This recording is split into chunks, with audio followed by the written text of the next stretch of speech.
That's the following Saturday. That caught me by surprise. Caught me by surprise, too. I forgot that they actually get a bye week. TCU I key in on Georgia every week lately. So I always try to do the top 10, and I don't even think I forgot we're at the bye week time. TCU at Kansas. That is happening. Kansas should be getting about, let me take a wild guess. I'd put Kansas plus 10.5. Kansas plus 39. TCU is a powerhouse this year. They remember I was saying I wasn't a believer, but I'm a believer now. I don't know about that many points. No, I'm not willing to lay 39. Like I said, there's better bets on the board, but I think that if you're looking to go one of those, shoot for the stars 15 teamers, and you're looking to add something on there on your big lottery ticket bet, I think that's something you might want to look at, because they could easily put up 65 on Kansas. Kansas is really bad. Wisconsin and Maryland. That's another one that's a dog. Yeah. This game is, Wisconsin. This is in my Big Ten. You got Wisconsin here minus 24. Maryland is a case of, we don't know, Dr. Jekyll and Mr. Hyde. They've been through several quarterbacks this year. I have no desire to lay Wisconsin at minus 24, although I believe they will cover the spread at 24. I think that Wisconsin's good this year, real good, and I think that they're good enough to win this game against Maryland by more than 24, but it's not something I'm super confident in and nothing I want to bet myself. Yeah, I don't blame you. Skipping, Ohio and Clemson are on the bye, which takes us to Miami U. They're taking on Syracuse. This is I love this game here. Here's why. Okay, let me explain to you why I love this game. We all know about the big letdown the week after a huge victory occurs in college sports. Syracuse just beat Clemson, the number 1 team in the country. This has letdown game written all over it. Miami's undefeated, 5-0 for the first time in who knows how long, in the top 10 for the first time in God knows how long. Syracuse is going out of the dome into Miami. It's going to be treacherous waters. The Hurricanes are going to be exploding to the ball. Look for all the old Hurricane idols to be on the sidelines. Your who's who of ex-Hurricanes there, cheering on the boys. I like Miami in this game, even at minus 16.5. I think it's a good spot. I think Miami wins this game by at least 3 touchdowns, and I'm also very interested in teasing this down to minus 10. There you go. OU, Sooner Boomer, taking on Kansas State. I got to tell you, Kansas State is a very tough team this year. And it reflects in the point spread. Oklahoma is only a 14-point favorite in this game. And that goes to show the resilience of Kansas State and how well prepared they are to play week in and week out. They have 3 losses. They're 3-3, but they're, like I said, they're a pretty tough team. They're tough in Manhattan. I like Oklahoma in this game, though, and I think Oklahoma does enough to cover. I like them at the minus 14 and on the tees in this one. Not heavy, but I do like them enough to add them to my parlay. Number 10, Oklahoma State taking on at Texas. This is another game that I really like. This one in Miami are 2 games that I had circled along with Penn State. I like Oklahoma State minus the 7 here. I think Texas is a good ball club. I think they're tough, but I don't think they're there yet. They're going to have the talent eventually. It is Texas. They're always going to be recruiting well. They're always going to have good ball players there. But I don't think that this is the year that they're going to be ready to stop Oklahoma State and that high-flying offense. Now, I know Oklahoma State burned us a few weeks back, boys and girls, but I don't think that happens this week. I think Oklahoma is a great play at the minus 7. The worst comes to worst, you win by they win by the touchdown, we get the push. But if you tease that along with it and you get the minus 6, we're going to get the winner on the teaser. So we got our backup there. So remember how crucial those teasers are when you're at the window. So when this let's move over now to pro football. I know that's what you guys really wait for. The true degenerates in the pile, you want pro football. I know I do. That's me. I admit it. There's no other reason to go to Vegas during football season unless you're betting football. No reason whatsoever. You should be there from Thursday until Monday night. That's just how it should be, depending on the way the schedule is. But yeah, and now with Uber and Lyft, too, you should be inebriated the whole entire time. The entire time.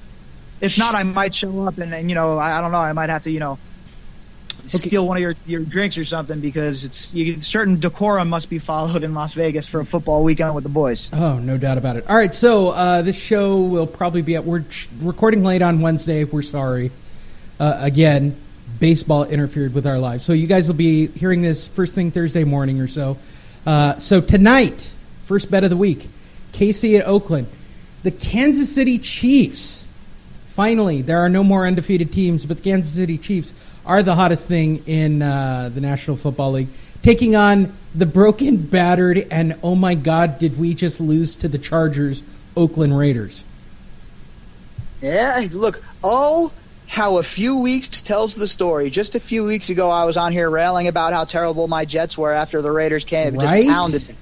And let me tell you what, like I said, though, from the very beginning of the year, a lot of the Jets' problems were coaching. And Bowles, to his credit, has seemed to make some adjustments with his coaching and has been looking well. But back to the game we're talking about here with the Raiders.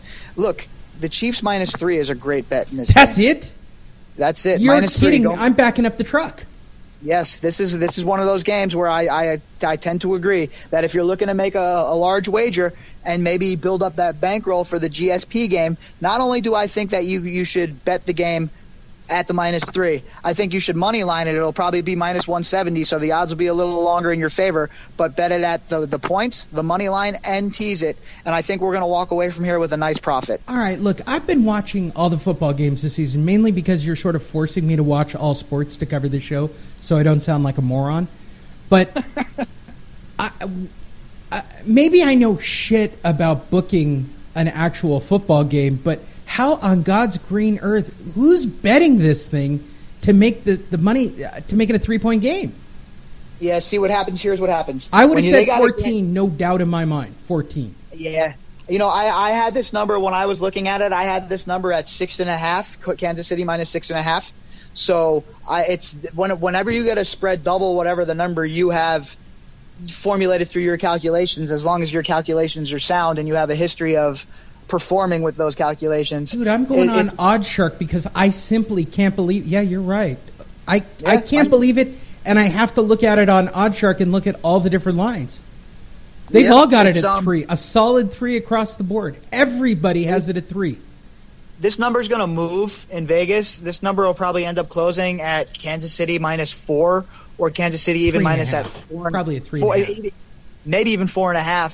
It depends on what gets scalped on the offshore. It depends on what the books are how they're gonna adjust. So I really haven't been to the books lately to take a look and talk to anybody to see if there's been any sharp play coming in here. But you got to think that as this game gets closer, I mean tomorrow obviously, but as kickoff gets closer, that this game's going to be the number's going to swing. And like you said, it might end up at 3.5. But if you can get it at 3 right now, I think 3, the money line and the tease is where to go. You start your teaser off here with a nice victory, and if you like another game on Sunday, we'll have one for you. And if you like a game on Sunday, you can tie these two games together in a parlay. And you can have a nice edge coming up as well. This is your wheel bet. Yes, this is a smart man's, but this is how sharps, what we call sharps in the industry. This is how they make their money. When they find a game like this, they isolate a game like this that they think that they can really make a killing on, and then they go to the window and they do their thing. Yep. And like I always say to everybody though, don't get this is the betting world. I don't have Biff's Almanac. Make sure you're betting smart, like we've talked about on the show with our program. 10% of your bankroll. Don't get crazy. And you can up it a little bit if you're feeling comfortable. 15%, maybe even 20%, depending on what you're working with.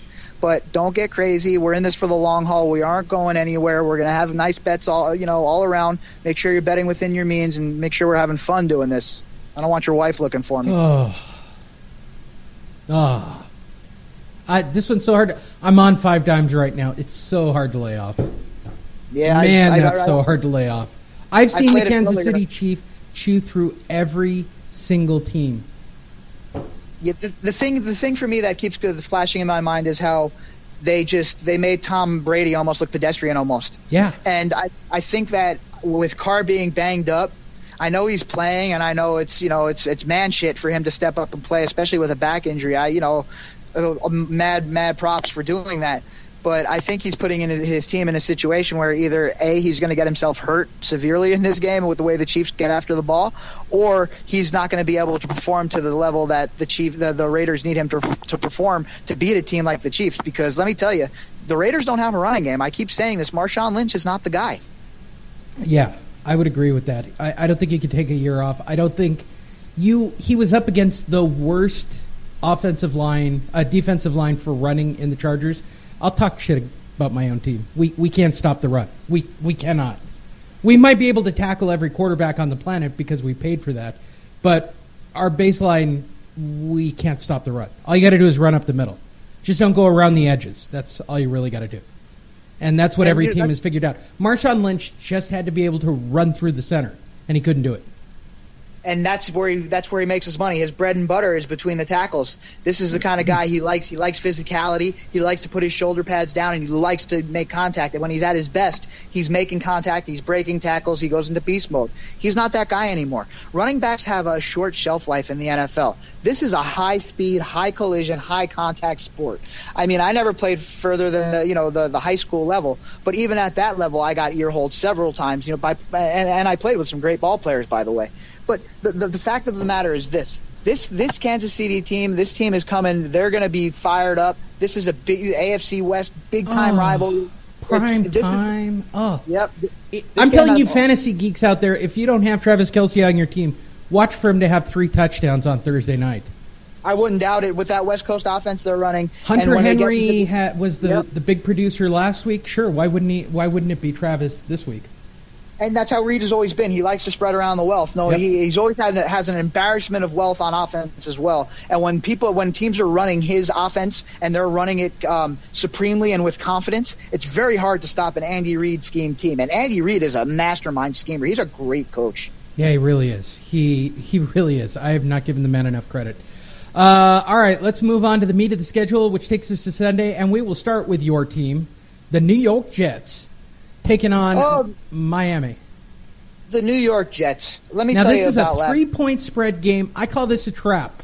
This is a pick-em in my mind, all the way. This is definitely a pick-em game in my mind as well. The Jets, look, I'm not going to say they should have beat the Patriots last week, but that was a touchdown. That was not a fumble. He did not. Safarian-Jenkins did not lose possession of the ball. It moved in his arms a little bit. It wasn't. That rule is so ridiculous that they went back and they called that fumble and the touchback to boot. Then the Jets get the ball, and instead of having to come down and just get the field goal, they got to worry about the 10. It's really it starts to add up. I mean, how many times are the Patriots going to get the calls? Ever since the Tuck rule, it's been the same story with these guys. It's the Patriots. We must all accept it. We must all accept the greatness of the Patriots. I can't do it. I live in my own bubble. The Brady and Belichick have caused me more misery than any two people ever in the history of this planet, and I will be the happiest man in the world when the two of those guys go riding into the sunset. If J.J. is healthy, I'm taking Miami. If they're not, lay off. I got to say, lay off this game, right? I like this. I like the Jets in this game simply for the fact that I don't think Cutler is going to be able to get the job done against a good Jet defense. If you watch the Jets playing as the season has progressed, their defensive backfield is starting to come into their own. Now you got to realize we have 2 really good safeties with May and Jamal Adams. Yeah, but if you have a hot Ajayi, what are you going to do if Ajayi is hot? I don't think he's going to be able to run against the Muhammad Wilkerson and Leonard Williams front. And I think that the way that Darren Williams and Darren Lee and Demario Williams are playing linebacker right now in the middle, I mean, they're playing very well. And Leonard Williams is starting to come into his own. The only thing that worries me with the Jets is we haven't been producing enough sacks with the defensive line. And I don't think that the Jets are gonna have to worry about Miami's running game because I don't think Cutler's gonna be able to get anything going with the play action. So I think a lot of Ajayi is predicated. No, well, I'm going to tease it. I'm going to tease it up, and I'm going to get it to the Jets +9. Okay, that makes a little more sense. I'm going to the Jets +9, and then I have no desire to bet that game one way or the other on the half-point spread. I don't blame you. Tennessee and Cleveland. I'm a believer. Marcus Mariota makes me believe. At -6, I'd give up the 6 all day, and I'm taking Tennessee to blow out Cleveland. I agree with this. I think Cleveland's the worst team in football. I found it laughable before the season that people were talking about the Jets as the worst team in football. I thought that was a joke. And just like Cleveland with their musical quarterback situation, I mean, you start this Kaiser kid for 5 games, right? And then you bench him, and now you start him again. What are you saying to this kid's confidence? Either ride with this kid and take your lumps, or don't ride with him and find a new quarterback. But, absolutely. Yeah, exactly right. Don't yank him in and out. This is a quarterback we're talking about. We all know how fragile these guys are. They really are. Are you laying the 6? I'm laying the 6. I'm teasing this game, and I'll tell you what, I really don't see a path to victory for Cleveland in this game. I just don't believe in what's going on down there. They have their culture is terrible. I just don't see it. I like Tennessee here. I don't like the money line on this, so it's better to lay the points.